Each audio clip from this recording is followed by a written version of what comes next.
Assalamualaikum warahmatullahi wabarakatuh. Halo semuanya. Kami dari kelompok 6 tentang tenaga produksi manufaktur non-auto. Sebelum kita masuk ke materi, kita perkenalkan dulu nih anggota-anggotanya. Anggota kelompok kami yang pertama ada Anita Safa, yang kedua ada Dento Kosia, yang ketiga ada Muhammad Fahriza Priawan, yang keempat ada Putri Atika, yang kelima ada Safina Nur Hafiza. Silakan menyaksikan materi yang sudah kami paparkan. Latar belakang penggunaan robot dalam manufaktur muncul dari perkembangan teknologi otomatisasi dan kecerdasan buatan yang pesat. Robot dalam industri manufaktur digunakan untuk meningkatkan efisiensi, konsistensi, dan keamanan kerja. Beberapa alasan mengapa robot menggantikan manusia dalam proses manufaktur yaitu peningkatan efisiensi dan produktivitas, keamanan kerja lebih terjamin, dan kualitas produk lebih konsisten. Pendahuluan di era industri modern, tenaga produksi tidak hanya bergantung pada keterampilan dan keahlian tenaga kerja manusia, tetapi juga semakin didukung oleh teknologi canggih seperti robot, sistem otomatis, dan kecerdasan buatan. Perubahan ini mempengaruhi cara tenaga produksi digunakan, dengan tujuan untuk meningkatkan produktivitas, mengurangi kesalahan, dan mempercepat proses produksi. Rumusan masalah 1. Faktor yang mempengaruhi tenaga manusia digantikan oleh mesin.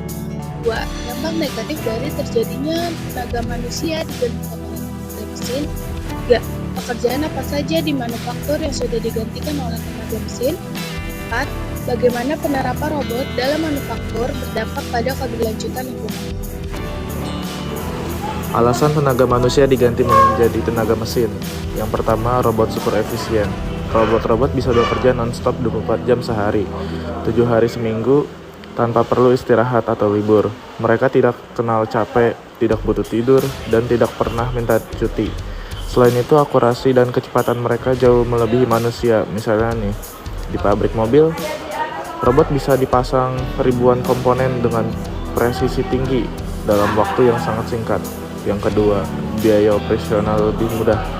Meskipun investasi awalnya besar, dalam jangka panjang, memakai robot itu jauh lebih hemat.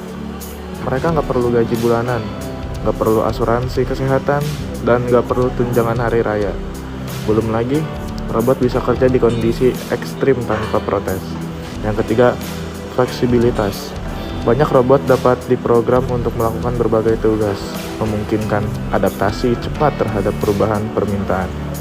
Yang terakhir, konsistensi dan kualitas. Robot dapat menghasilkan produk dengan presisi tinggi, mengurangi variabilitas dan cacat produk. Teman-teman tahu nggak sih dampak negatif dari manufaktur non-auto? Yang pertama ada pengangguran. Ini adalah dampak paling langsung yang mengurangi kebutuhan pekerja manusia, menyebabkan pengangguran massal di berbagai sektor, terutama di industri manufaktur dan layanan.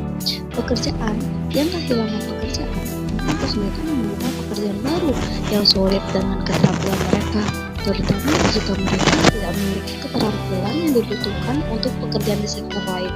Yang kedua ada ketergantungan pada teknologi. Ketergantungan yang berlebihan pada teknologi dapat membuat masyarakat rentan terhadap gangguan teknologi seperti serangan cyber atau kegagalan sistem. Ini dapat mengganggu operasi bisnis dan layanan bahkan. Selanjutnya dampak negatif, kurangnya keterampilan manusia. Meskipun otomatisasi menciptakan beberapa pekerjaan baru di bidang teknologi, pekerjaan ini seringkali membutuhkan keterampilan khusus yang tidak dimiliki oleh banyak pekerja yang kehilangan pekerjaan akibat otomatisasi. Selanjutnya pencemaran. Pencemaran sebagai akibat dari penggunaan energi. Penggunaan energi dapat mencemarkan lingkungan karena adanya limbah padat, limbah cair, dan polutan akibat emisi dari pembakaran. Teman-teman tahu nggak sih contoh pekerjaannya apa saja? Jadi, contoh pekerjaannya ada pengemasan penyortiran. Pekerjaan ini mengemas produk atau menyortir barang sesuai kategori. Biasanya memerlukan kecepatan dan akurasi tinggi, mesin otomatis atau robot robot telah banyak digunakan dalam proses ini karena dapat bekerja dengan cepat dan akurat selama 24 jam. Adapun pekerjaan perakitan produk di industri seperti otomotif atau elektronik, pekerjaan perakitan bertanggung jawab untuk menyusun komponen produk.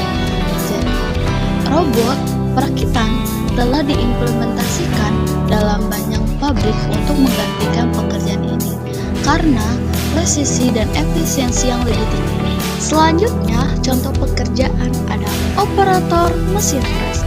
Pekerjaan ini melibatkan penggunaan mesin untuk memotong, menekan, atau membentuk material seperti logam atau plastik. Dengan teknologi otomatisasi yang semakin maju, mesin pres dapat diatur dan dikendalikan secara otomatis tanpa perlu pengawasan manual yang intensif. Adapun inspeksi kualitas, pekerjaan inspeksi kualitas bertugas memastikan bahwa produk memenuhi standar tertentu dengan bantuan teknologi seperti fisik komputer dan AI. Mesin kini dapat memeriksa produk dengan lebih cepat dan akurat dibandingkan manusia. Dampak penerapan robot dalam lingkungan. Dampak positif, robot dapat meminimalkan konsumsi energi dan mengurangi pemborosan energi. Robot dapat mengurangi kesalahan produksi sehingga menghasilkan lebih sedikit produk, cacat, dan limbah material. Robot dapat mengelola bahan baku lebih efisien sehingga mengurangi penggunaan material yang berlebihan. Dampak negatif, robot bergantung pada listrik yang dihasilkan dari bahan bakar fosil, yang dapat meningkatkan emisi karbon jika energi terbarukan belum digunakan secara luas.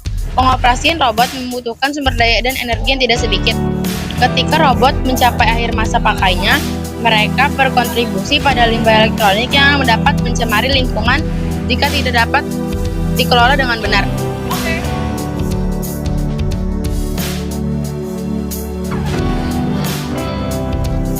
Dan yang terakhir, kesimpulan, tenaga kerja manusia dapat digantikan dengan mesin atau robotika. Banyak perusahaan yang sudah mengganti tenaga manusia. Namun secara keseluruhan, meskipun robot dan mesin membawa banyak keuntungan, penting untuk mempersiapkan tenaga kerja dan sistem pendidikan agar dapat beradaptasi dengan perubahan. Selesai sudah materi tentang manufaktur non-auto, izinkan kelompok kami pantun. Ikan hiu melayang-layang, presentasinya sudah ya sayang. Selesai. Nah, itulah materi yang sudah kami paparkan. Terima kasih teman-teman sudah mendengarkan materi kami. Semoga video yang kami buat bermanfaat bagi teman-teman.